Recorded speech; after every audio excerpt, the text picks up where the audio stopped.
Hey everybody, I'm John Stinson, owner and director here at the Recording Conservatory of Austin. This is one of our open houses tonight, and we have a guest speaker tonight who's a producer, engineer, and I'll let him kind of tell his story, Charlie Kramsky. Here we go. Yeah. Hello, congratulations y'all. My name's Charlie Kramsky, and I started like all of y'all.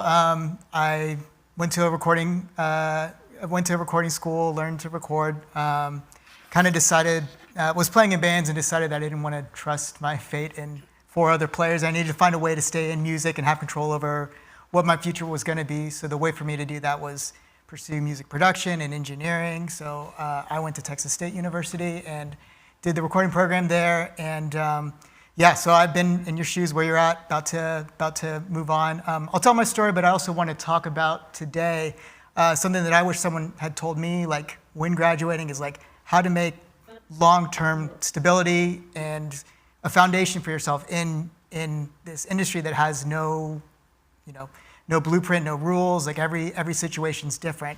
So I'm going to talk a bit about how to create that stability, how to find clients, keep clients, really figure out what you're going to do in that. But yeah, so more backstory on me. Graduated. I wanted to work in studios, but at the time that I graduated, there wasn't too many studios in Austin just yet. It was '08 that I graduated, and I started looking at other places that I could go. I know I wanted to go to New York or LA or Nashville. So I got hooked up with an internship at Quad Studios in New York. Did the typical intern thing, worked, the hours for interns were, 8 to 4, something like that. But I'd say 8 a.m. till midnight every single day for months and months and months, and like got attention from all the managers and the engineers and all that. But wasn't really sure that it was the right fit for me. Didn't know exactly if I wanted to stay at that studio. This was in New York, right? Yes. Okay. Yep. Yeah. Right in Times Square, Midtown. Yeah, great studio. Just I was more into wanting to track bands, and it just wasn't that vibe of a studio. So you came from Texas State and you went to New York, or was that the order? Okay. Yeah. So I had a professor that knew somebody that knew somebody, got me an internship, and did that for a couple months, and it went well, but just wasn't what I wanted. So I started, deciding what I wanted to do next, and I looked at, my 10 favorite records that I had. And the same studio kept popping up on all of them. It was Avatar Studios in New York, which is a big tracking multi-room facility. And just tried to figure out, how I could get there. And luck would have it that the studio manager at Quad used to be a receptionist at Avatar. She got me an interview and did the whole thing again, started another internship, started, at the bottom cleaning toilets and, sweeping floors and mopping and day to day. But would do double duty. I'd intern morning and night, whatever it took to get noticed. Not making any money in New York, which is not the easiest thing to do.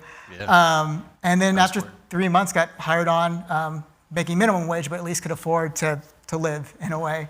So I did that, and the way it works there is you become a production assistant. You're the one that's the runner, so you go out and take orders, you clean studios, you prep for sessions, you kind of have a foot in the door for sessions, but you're not actually doing them just yet. But you're learning like the setups that all the big engineers that you really want to aspire to be are, how they're doing their setups. So you'll see like the big Phil Ramone setups, or whatever engineer. There was one of the hubs where they would all come through. So you would kind of get their input list for the session. You'd set up all the mics for them, and kind of save it to your Google Drive so you could look at it later, many years to come. But so you're a production assistant for a while, and then but not really doing sessions yet. And after a while, they start putting you on lighter sessions. You're assisting this and that, and they really get you in the door for bigger and better sessions. They really put you through the ringer. You kind of have to spend a lot of time working on it, but you get to a point where you become an assistant. That's when you start to be in the studios every day with the big records you want to do. So everything at that time in New York, all the big studios it was like right after the financial collapse. So all the studios were closing, everyone was leaving, and so Avatar was the only one that stayed open. So we got all the big records that were happening at the time. So it would be like, every day would be like Kings of Leon for a month, and the Strokes, then Paul McCartney, then Tony Bennett, and then just a revolving door of everything you'd want to work on. And that came at the same time that I got promoted to be assistant. So I got to sit in the room during this real pivotal time when like all the great records were coming, and just watch all my hero engineers do what they did. Learning,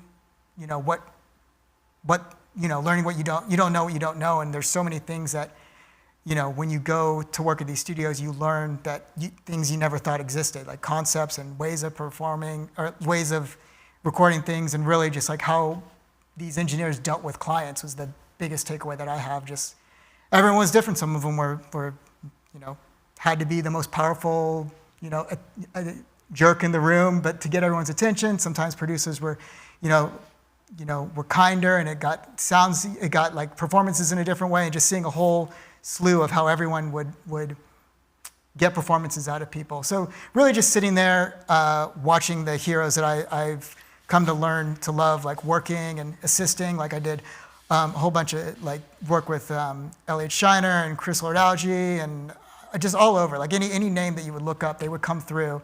And you just got to cherry pick their brain after sessions and learn how they did things. So I did that for about 4 years. Is there any one story that stands out in that process or in that time? There's a couple. There's a couple pretty good ones. I did this one record. We did a bunch of rock and a bunch of jazz records, but there was this one jazz record that always sticks out to me. I don't know if anyone here's big into jazz, but it was this quartet that was Joshua Redman, Brad Meldau, Brian Blade, and Larry Grenadier, who are like the heaviest of hitters that you can get on those instruments as jazz heads. And it was them and a live orchestra all in Studio A, but nothing for video content, nothing. So it was basically me and the engineer and the producer sitting there watching this like just beautiful album being made that you would hope that there would have been video for other people to see, but it wasn't. There was nothing else. It was just there watching us. And those kind of records, you don't do much. You record it, and that's the performance. So we got to sit and watch it go down with a live orchestra. Something you don't get to see every day. And those kind of experiences are the coolest ones. I played that record for both of my kids when they were babies, like because it's like half classical, half jazz. It's just a super special record to me. So that was a fun experience. That was like the one time that I stepped out of like, everything has to be perfect, and I kind of sat back and watched an album and enjoyed it in a way where, everything was kind of on autopilot. But yeah, there were fun moments like that. Yeah, cool. And there was always cool, that room was a 7-room facility, so there were always like, you would just see people, I remember I was working with Bobby McFerrin in Studio B, and it shared the same lounge as Studio A, and Paul McCartney was in Studio A, so they ran into each other in the lounge, and Bobby was like, "Hey, Paul, can you come play on this song?" So Paul came over and just played for fun. I mean, just played around, played some bass. I mean, he's a good bassist to have. And little things like that, like the cross collaborative things happened all the time there. You'd get players from one session jumping on other sessions, and it was a cool experience to see records made and people collaborating like that. Yeah. So I was there for 4 years. The next step after being a staff engineer is you either go freelance, you become staff somewhere else. That kind of place, you get a lot of experience, but you kind of burn out quick. Like 100 hours a week for years just kind of wears on you. So it was time to go freelance, and I knew I eventually wanted to be back in Texas. So my wife and I decided to come back because it was either start a freelance career there, or come back and do it again. So I moved to Texas. Worked at a studio called Blue Rock in Wimberley for a couple of years, and then I went freelance for 10 years, and that was both the scariest and the best thing of my entire career, because you don't know what's around the corner, but also you have complete control over everything. Like you have the ability to say no, which is like the most powerful thing you could possibly have. So I did that for 10 years, and then a situation came up very recently where I was involved in a new studio build in Cedar Park. It's right by my house, across the street from my daughter's school. It's just like all like 15 years of hard work kind of paid off to be able to build a studio exactly how I wanted to from the ground up. Cool situation, cool team, startup media company owns it. So that's where I'm at now. It's called Spectra, and it's a multi-tracking room facility with a live music venue and all sorts of stuff like that. So I should have said this. If anyone has questions along the way, please ask. I'll babble, but if there's any questions, stick up a hand. I'm happy to answer any questions on anything at all. So that gets me to here. I had been freelance forever. I just started working as a staffer again about a year ago, and it's going great. I still have the freelance abilities, and I learned a lot jumping around between different studios, and I think that's one of the best things about it, is to learn from different places and learn from different people and find a community of studios and engineers and all that. So that's my story. But now I want to talk about, how 10 years at freelance is not, there's a lot of ups and downs, and there's a lot of uncertainty in it. And it took me about 5 years to find a stride that was like, if I continue doing this, I'll be able to have a lifelong career doing this. And what it was figuring out a balance of how to manage money and how to put things aside when it's busy, and how to use that money when it's not busy, and how to find new clients, and so many things that it just took forever to figure out, but it kind of worked out. I'm just going to tell you my personal system that I use that worked for me and adapted how you want. And it basically it's like a machine that operates itself in all sorts of different variations. So do they see this up here? Yeah, so I'm sure that They'll put it up. Yeah. Ben will bring it up. Cool. There we go. So this is about creating stability in the music industry. Again, there's no right or wrong way to do any of it. This is kind of what worked for me. I hope it works. I hope some of this is useful for you. And if any of it doesn't make sense, or if you want clarity on anything, just raise your hand or just say something. I'm happy to explain any of this as it goes through. Yes? Real quick before you get into this, you mentioned that one of the things that you really love about this stage in your career is that you could build your studio exactly as you wanted it to. Mm-hmm. What were some of the things that were most important to you in building your own studio? Yeah, great question. Thank you for asking that. I love band tracking, full band live together. That's that's how I learned to record. That's how Avatar was. All those rooms had 5, 6, 7 booths each. So I wanted a place where we could put a band and have booths and sightlines, so everyone in every player in the band could see each other. So we moved the studio around, and luckily, usually you work with a studio designer, and they give you a design, and that's kind of the end of it. But the guy we worked with was cool with me, moving rooms and making booths. So it's 5 tracking rooms that all have sight lines, kind of if you kind of think of it like a honeycomb type thing. Every booth can see each other. It's not exactly a honeycomb, but there's a large live room, a medium booth, 2 small booths, and a large booth. Everyone can see each other, and then 2 control rooms look into both of it. So we have 2 consoles, we have 2 Neve consoles, and both studios can happen at the same time. You can use booths from one or the other. Either studio is bookable. Both of them connect to our stage, so you can multi-track from the stage while you're recording a band in the studio. There's infinite options, and so it was a way to just make a studio where it's almost collaborative in a way. A bunch of studios in Brooklyn when I was living there are co-op, so it's they'd have shared live rooms with a bunch of production suite control rooms that share it, so that's what I wanted. So there's two control rooms. One of them's Steve Shady, who's an engineer in town. I don't know if y'all know him. He has one room, and then I have the other room, and then all of it's bookable as a commercial facility. Nice. Yeah. Yeah, and I was going to make a comment too, because I know you're about to get into the stability thing. So yeah, no doubt, right? Because when I first started in the 90s, 93 by the way, a long time ago, the first, well, pretty much forever, really still to the day almost, but what would happen, I got busy fast, when I started the studio. But I will tell you guys, this is something that you will have to manage, especially if you stay in this and if you do stay on the freelance side. I did really well, and then I would have a short dry spell, right? And it would scare me enough that I would then say yes to everything after that. And I would look up, and 5 years would have gone by, 14 hours a day, 7 days a week, working my bones to the sideways. Yep. And it's just because you don't want to say no, and then people are demanding. They say, hey, we got a deadline next week, we got to get there. Okay, we'll make it happen, even still to today, I don't see nearly as many clients because of the school, but even all the clients I do have, they ask, I go, yeah, of course, no worries, I'll make it. Yeah. Friday, done. Yeah. You know what I mean? So it's just what happens. So Yeah. I'm Yeah. interested to see how you.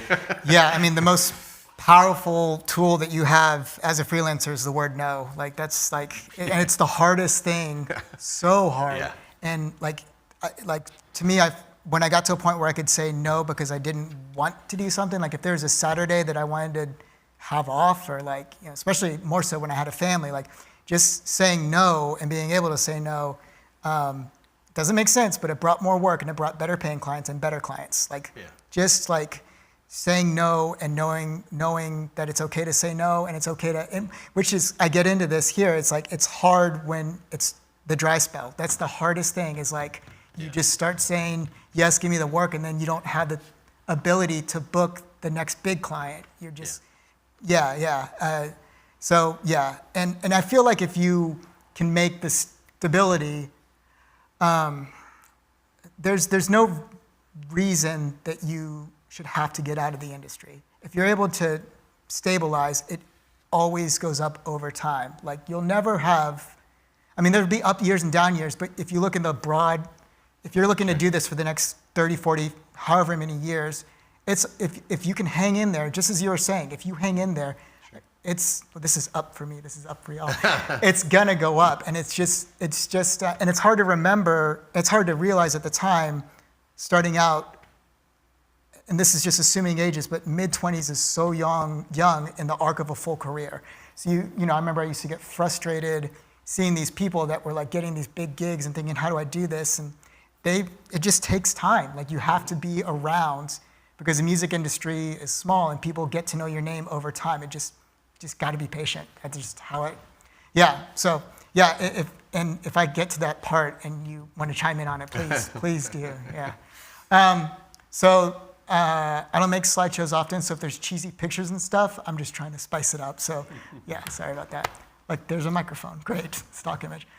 Congratulations, you're beginning your career in the music industry. Now what? So yeah, the whole thing about this presentation is that it's not just music, it's about running a business. You're the business. You're not gonna get a lifetime of work because of how you EQ a kick drum. It doesn't work like that. It's how you interact with clients, it's how you meet people, it's your attitude, it's how you act in the studio, how you stay in touch with your clients. It's how you like put away money to survive so that you can make it 6 months and like not give up and get another job, which causes you to say no to other work. It's all of that. It's not, so little of it is like just like in the broader scapes, in the broader thing, broader look of it is, you know, how you interact and how your business runs. So just a broad overview, we're gonna look at the ups and downs, so what you do when it's busy, what you do when it's slow. There's a method that I've come up with that's called the drip list, and it's basically a way to keep in contact with people but not annoy people, and it's just a good way to just stay on people's minds, and when you're on their minds is when you get the work, and I swear to you it works, and it doesn't seem like it should work, and it's such an innocent way of doing it that you don't seem like you're predatory about it. It seems very organic. And then planning for the future, like, you know, how to create your own community. We'll get into it, but like basically like if you go freelance, unless you're on staff or you're on your own, you lose like, you know, your colleagues and your colleagues, and, you know, right now you've got other students that you can like vent to or learn from, but when you're on your own, you stop learning unless you actively try to hang out with other people to learn new tricks. Like, yeah, so anyways, going through a lot of that stuff.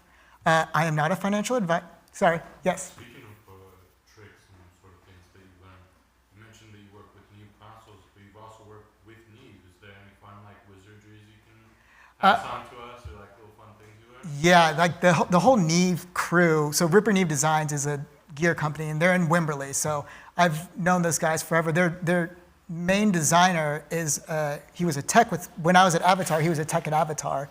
And so I actually like tried to get him, I brought him back with me basically to Austin and said, you know, you want to be a designer, work for this company. So yeah, I've gotten on good grounds with them, and there's so many, they're so nerdy in such a great way that like if you just talk to them, they'll give you so many good tips about like, well, if you use the mic pre like this, it changes the amount of headroom this much so that you can put silk here and get it back to, like there's so many, Yeah, there's lots of great tricks, and that's great quality gear, and I love that they're here in town because if we ever have issues with our consoles, they love coming up and servicing them and stuff like that. Yeah. I speak highly of their gear. I can't think of any tricks specifically off the top of my mind about any of their stuff, but I mean everything they're doing is really great. Did that answer the question? Okay, all right. The answer was no answer. Yeah, no answer. Use their stuff because it makes you look good, because it sounds good. And really, you're just using their stuff. So I'm not a financial advisor. Everything I talk about is what's worked for me, but just want to make that very clear that this isn't something that you should find your own path, but this is what has worked for me. So this is the phenomenon we talked about. There's one phenomenon, and that's if you're overbooked and couldn't possibly take on another project, your phone won't stop ringing with more projects. It always is just so busy when you're already too busy. It's just how it is. And then on the other side, when your calendar's empty, it's going to stay empty. There's just no amount of force or calling or anything you can do to change that. So I want to talk about how you navigate that so that when your calendar's empty, you can enjoy the time and not worry, figure out your next project, all things on that order.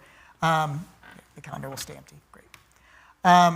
So starting out, you don't want to expect the work to be just steady and busy all right away, because it's going to be up and down. It took for me years for things to stabilize, and it stabilized because I was able to make it stable in a way. But yeah, it's going to be busy and it's going to be slow. It's going to be slower at first, and you're going to get a little busy, and then it's going to kind of like if you keep doing it, it's going to even out to the way that it needs to be. So the goal is to show you what to do, how to structure, what to do when you're making money and when you're not. So the first thing that I did is I have a second checking account. I have my normal banking account, and I have a second one. And everything that I get paid goes into this second account. All income, everything goes into it for multiple reasons. One of them, it's easier come tax season. And I'm not going to get into tax things. I'm happy to answer any questions. That would take longer to go through all tax things, but you want a big thing that would keep you from having a lot of stress is also just do taxes properly. But everyone has their own thing, but I highly recommend just learning about taxes, and if you have questions, I'm happy to answer them. Anyways, so a separate account, that's how you know all your income and your outgoings, all your purchases. Everything that is work-related is on this other checking account. If you buy things, it's real easy come tax season to know how much you spent for deductions or anything like that. And yeah, it just makes it easy to track business expenses and incomes. And so what I did is I have this second account. I've got my normal checking account that I buy tacos with or whatever, pay rent. I put myself on salary. This is the only way that I could find that I wouldn't have to think about what is coming in, what's going out, where the account is. And this, I'll get into it. You need a little bit of a cushion in there to make it happen. But you basically put yourself on salary and you figure out how much you need, either every 2 weeks or every month. What's your gas, your bills, your groceries, your rent. So you gotta stay very nimble to start, because you can't just pick a number arbitrary, like you can't just pick a number and go for it. You gotta figure out what's realistic. And then after a few paying gigs, and so what'll happen is your business account will have some money in it, and you're gonna set it to auto transfer, basically whatever you want, every week, every 2 weeks. I did every 2 weeks. And I would just have it set up where this account that all money goes into, I never touch it, I never look at it, I just deposit work to it, would just transfer over to my normal account. So I would get a paycheck, essentially, and I would live off of that. And that keeps you from getting a bunch of money and then spending a bunch of money and then needing a bunch of money and not having money. So you figure out what you need and you live off of that, and you have it auto transfer. And the hope is that, and then put aside for taxes, you're going to leave that. It's kind of in your calculation of your auto transfer amount and your salary amount, how much you need to leave in there for taxes. And don't transfer extra. And basically the idea is that hopefully over time, this account outpaces this account, so that this keeps growing, your auto transfer keeps going, and you keep it very reasonable. And then if you feel like this business account has enough in it, you can raise your auto transfer up a little bit. So there's no like becoming an employee or anything crazy like that. You just manage how much money you're getting transferred every single time. Yes. Is there an app that helps with that? Or is it just I just did Bank of America, 2 accounts, and set to auto transfer. And what I did is I did an auto transfer to a checking, this will take some time to build up, an auto transfer to a savings account, and then an auto transfer to an IRA account, which is another thing that I'm not going to get into now, but a big thing is your retirement. You can't rely on Social Security. Your retirement is going to be the other big thing that's going to make your entire life and what you work towards also enjoyable, because you're not going to make records for 40 years and then be like, bullshit, what do I do now? Like, you'll have a nest egg, which happy to talk about all that stuff too as well, but that's a whole can of worms that I don't want to do right now. But use Wave apps. If you have, it's just a great online thing, and you can set up both bank accounts. Cool. What's it and called? manage all your books. Waveapps.com. Cool. And it's free. So, I mean, and you can even do payments through it. It's like 1% or something whenever you're, or 3% whenever they're charging you whenever you run credit cards. But other than that, there's no fees. And you can use it for like charging, like for billing and things like that? You can bill, you can do all that stuff, and you can do your personal and your business stuff. Yeah, that's great. It's pretty cool. You can run all your tax stuff. You can do all your tax. Perfect. Yeah. Yeah, I had used QuickBooks Self-Employed for the longest time because it can track your mileage. So you drive to or from sessions, it tracks it. It gives you tax estimates. You can bill from there, make invoices. Sounds like the same idea. And it's cheap, a lot cheaper, and it's very well done. Yeah. Those kind of things are super helpful. So makes it more professional too. If you're billing a client and they can pay, ACH or other than just like Venmo or whatnot. So the idea is that you have this account that always transfers. You live off of this one. This one stays over here. So when your work is slow, you are still getting regular payments every week or every 2 weeks or whatever it is you decide. And the big thing and the reason that's important is because when it's slow, that's when you have time to cultivate your next round of projects. I always find that it takes from time of talking to an artist to actually starting the project, it's at least a 4-month lead time. So if you're in a dry spell and you start talking to your artist, you're really just planting seeds for what's to come. Because if you are in a busy section, you're not going to be able to do any of that. You're going to be working, you're going to be tired, you're not going to want to do any sales or market research or just figure out, go to shows, figure out who you like to work with, all those things. So it's a good way to take the slow periods and not stress and even just enjoy it, just relax and not worry about, for me, it was a big stress reliever when I could not have work and feel okay about it.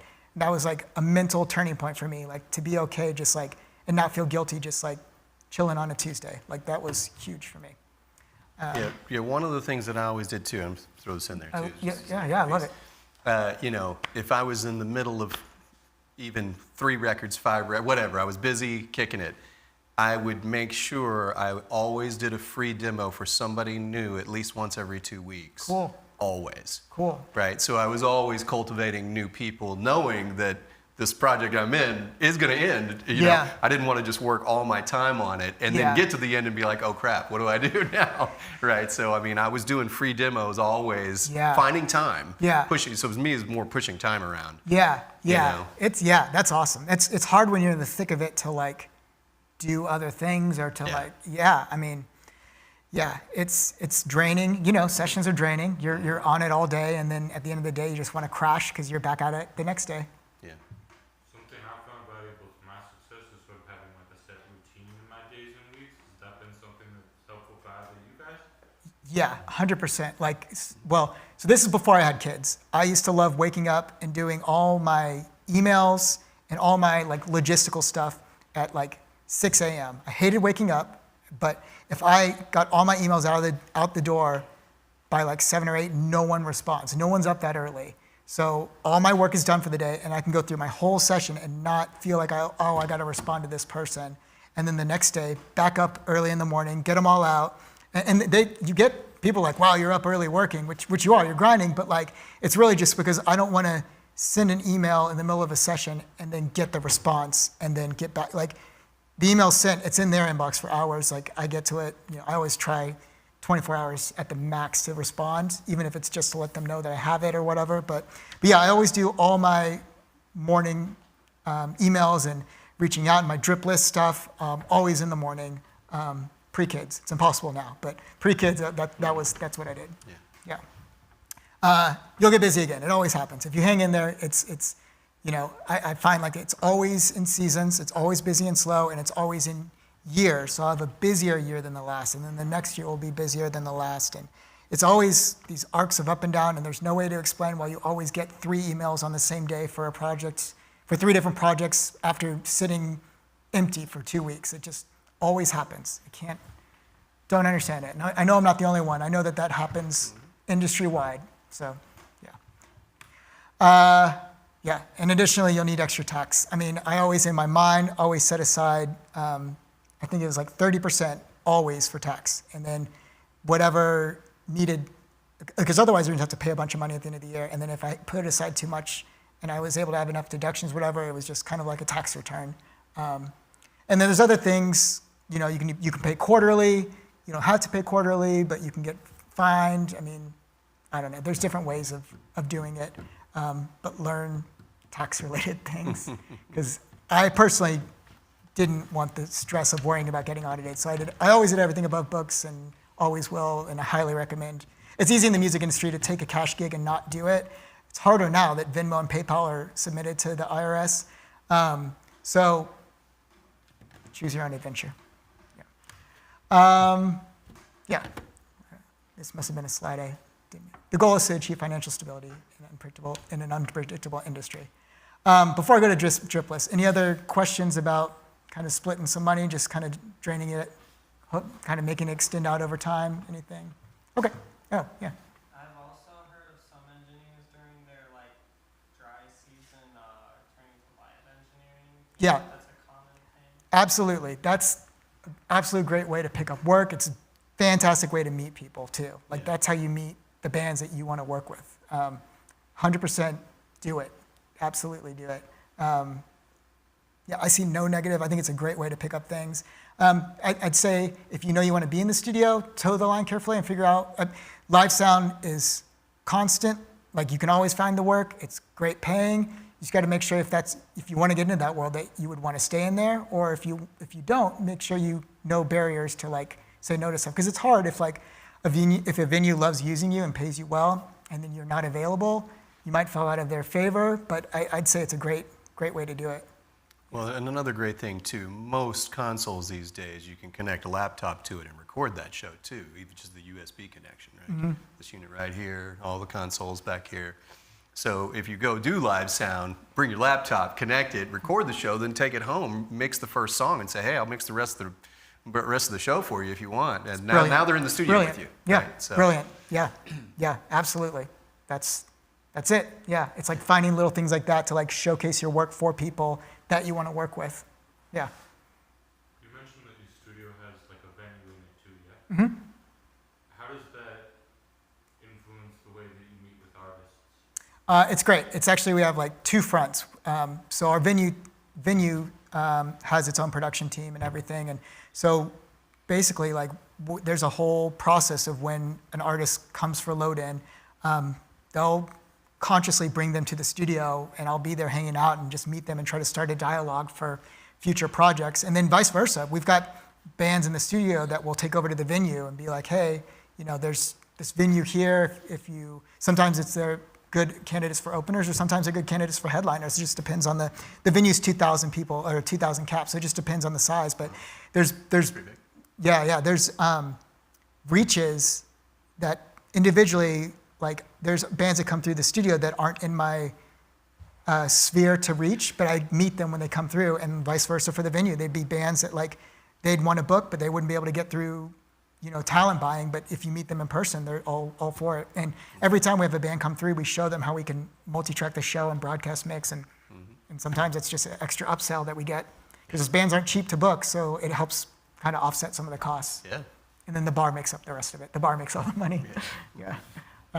But yeah, it's helpful. It's definitely helpful. Cool. So this is a method called the drip list. It's basically a way to stay connected with all your industry contacts. It's not necessarily any specific musician, or it's just kind of anyone in the industry. So yeah, I'm just going to kind of explain it. It's probably, if it doesn't make sense, let me know. I'm going to try to explain it the best I can. But anyways, so it's hard to know if you're bothering an artist or not. I don't like to be like the squeaky wheel, like, hey, you ready to record? Hey, you ready to record? Hey, you ready to record? That's not in my personality to be too overbearing like that. So a good way to approach it is something a little more subtle. You don't want to seem like you're trying to force a project, but you want to stay on their mind, because when you're on their mind and they are like, oh, I need to record, and someone had just reached out to you about it that, you know, you have on their mind, then it could lead to a project. So this is the drip list. So to start out, you can make a list of 30 music industry contacts. It can be clients, musicians, industry people, managers, anyone that's in the industry. So what you'll do is you'll basically make a Google Calendar is how I did it.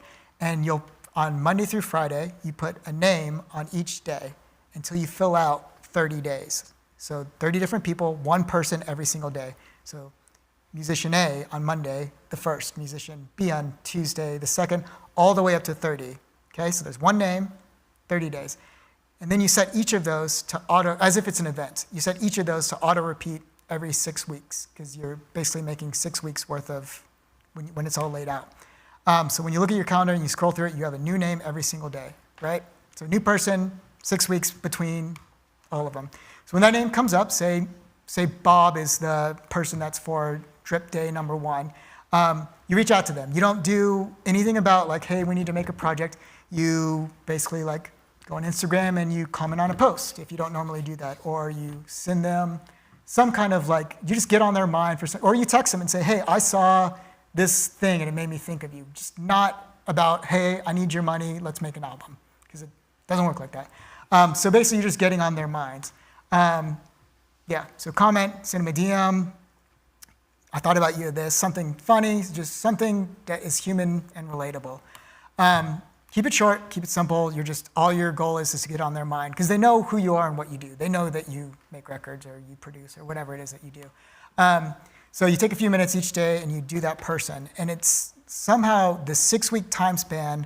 So I talked to Bob on the 1st. 6 weeks later, if I do it again and it's just another simple message or a simple thing, it's basically an amount of time that doesn't seem too overbearing, but it's just long enough to put you back on their mind if they weren't thinking about you again. I can't explain why that's the sweet spot, but I promise, like, if you do this, it just works. Like, people, you just stay on their mind and like, oh yeah, hey, I had this project I was thinking about. I'm glad you texted. And it might be 2 weeks later, but it seems like it was like, had just happened. So you go through your list, and Bob's Monday the 1st, and then Jane is Tuesday the 2nd, and then you just send a quick message, and you got through 30, and then after 6 weeks, you hit up Bob again, and then 6 weeks, 1 day, Jane, and 6 weeks, 2 days, and you just send one message to each of them each day, and you just make a rotating thing. You make a part of your morning routine just to hit them up and say something real simple. Yep. As you become more successful in the industry, would it be worth it to sort of collaborate with bands and other artists you want to work with in this kind of way and do it like in a public setting? Well, what do you mean? Like maybe you don't text the person privately, but you mention that, like you're going live on Instagram or something, and you mention like, oh hey, I really like what such and so is doing. Is that a good idea? it's a great, yeah, and you tag them in it and like get them to that type of thing. Like you do a shout out to them. Yeah, and make it casual, like Yeah. I might say Johnny's my friend. Shout outs to John. He's got whatever going on tonight. Yeah. Yeah, absolutely. Yeah, I mean that's probably, they would probably even love that on like that forum to be called out and like promoted like that. That's a great idea. Yeah, absolutely. Yeah, whatever fits your personality, whatever fits like what you do. I mean, keep it organic, I guess, is the best way. Like if it feels weird to do it, like to reach out to people and text or DM, whatever your version of that is. It might be like going to see them play or something, just whatever it is to stay on their mind. The whole point is just to stay on their mind, and it's just insane how well it works. And I would say like 70% success rate. I mean, yeah, it shouldn't work as well as it does, but it just does. So, yeah. Do you send Christmas cards? There are some, we have holiday cards, and I do send it to like some of my like bigger New York contacts to do. Like, yeah, I mean, I don't do it to everyone, but to some of the ones that are like that I have a close relationship with, totally. Yeah. It's a really good touch too. Keeps you relevant. So next little bit's about planning for the future. So you've got your stability, and I say stability financially, just trying to make like a baseline where you can keep doing it and keep growing it. You've got your way of finding new clients or staying in touch with your clients, or just trying to generate, always going out to shows, meeting new people is a great way to do it, but not forgetting those people that you've already met and staying on their mind is also a helpful factor. So that's the drip list. And then next is just kind of planning for the next stages of it. I mentioned, before, like there's no community when you're a freelance solo contractor. So finding a community and knowing what you're, when something's free and just things along those lines. So yeah, your entire adult life, you've interacted with classmates and colleagues regularly, and then when you go out there, all that goes away. So unless you're on staff at a studio or a production house, you don't interact with others. You interact with the bands that you're recording, this and that, but that's a different dynamic. Like they're paying you, you're there, service industry is the absolute correct way. You're there for them, and it's not the same. They're just in a different dynamic than you. They're not an engineer or a producer. They're using you in a different way. So yeah, when you don't interact with people, you don't really figure out and talk out like new ways of doing things. You don't learn as much. You can read forums online all day, but it's not going to get you anywhere. There's a lot of people fighting and telling people that they do things wrong. So finding a community of people that do what you do and encourage you and just listen to your work and like critique and find people that are like, it doesn't have to be like someone that's like you're there to learn from, right? Like they don't have to be like way further in their career. Like someone that you just trust is way more valuable than someone that like has done a billion records, because that person will give you honest feedback, where someone that doesn't know you as well might just not. So I think find someone that you can trust and grow in your career. I mean, I've got the same 2 text threads that I've had forever with like my Avatar alums and my Texas State alums that like I still talk to all the time, and we still like have the same like conversations like, hey, how are you doing these days? What are you using for this? Or this new product came out, have you tried this? And there's always someone that's like, yeah, I tried this, and it just saves you, it just teaches you a lot and saves you a lot of legwork to try to figure things out. And it's even faster than like trying to find an answer on a forum. Like just be like, hey, Pro Tools is giving me this weird bug. How do you fix it? And like, oh, you change the size of the meters and then move it back and it fixes it. Where like trying to find an answer on a forum would take freaking forever. So yeah. And the big thing is venting too. Like we've all got clients that just like annoy the hell out of us. So like, finding solidarity with like, the trenches is a great, if probably the most important thing, people that you can vent to. And get ideas and perspective and all those things. And this is not good for your, well, I don't know why I said it like that, but it's good for your career long term if you have like people that you've come up with over a long scope of time, and people that can call you out if you're doing something wrong, or that can give you perspective and just help you stay sane in the community.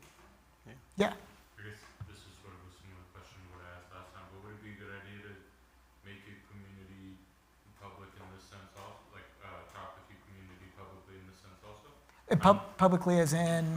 Like I know that for me, I want to start up a studio in my hometown and help my community that way. Would it be good to be like verbal about that? Yeah, I think absolutely, like, being involved in the community is great and it's important. I think you need a small group of friends that you can swear and be real and tell them if you're pissed off. Just people that you can like, get a beer with and complain and learn. I mean, it would absolutely be great to have like a community, and I absolutely encourage that. But I think also having a small group that you can control who's in it, like a core group, is just for your heart a good thing. Just because they'll be your friends and they'll be your people that you bounce ideas and all sorts of stuff off of. Yeah. So find a community of people who do what you do and meet regularly. Yeah, I mean, I'd say, if you can do monthly meetups, pre-pandemic, I had a group that we would meet monthly at Baker Street in South Austin, and it was great. And we would just, sometimes we would talk nothing audio related. Sometimes it was just life. Sometimes it was all audio. Sometimes we would talk for 2 hours about bit depth and just like very specific things. Sometimes it would be about, but it's, you know that they're there if you have to talk about anything that you got going on, which is the important thing. Yeah, that could be, and I think that can be online too, right? I mean, Absolutely. Yeah, all these threads are, things, yeah, all these, the Avatar alum. These days, for sure. Yeah, that one of my group of all the Avatar alum, that's an online thread. We're all over the country now, but we still have a group text that is the exact same thing. Yeah. So the next one is kind of limit free work. So where you're at, especially for those that are graduated now, you're not starting out, you are a professional now. So acknowledge that like working for exposure, if ever presented to you like that, isn't the best thing. Like if anyone ever says to you, you'll get great exposure from this, like that's a red flag. Like it used to be, they'll say, oh, we'll tag you. We've got 10,000, 20,000, 100,000 followers. Exposure is never gonna pay the bills. It never does. And the thing that happens is that you'll do that project. The times that you should do free work is when you feel like you benefit from doing it, not because from doing it directly, not because in the future you think some good will come from it. So if you want to do an album for free because you, in that moment, could learn something or just something about it feels right and your gut tells you it's right, that's great. But if you think that you're gonna work for exposure because a band doesn't have money, that band, when they get a budget or they get a grant or they have money, they're not gonna come back to you because you were the engineer that did the demos. Well, and on top of that, you work for free. Yeah. They're gonna go to somebody who's cooler that charges. And they'll pay, you'll be astonished how much money they were able to find in the sofa cushions to pay that person. When you're like, dude, like, you could have given me something. I mean, it took me a long time to realize that the free work, the work for exposure never comes back. The free work is different if you're the one initiating it. You're the one offering the free time. But if they're asking you to work for free, just...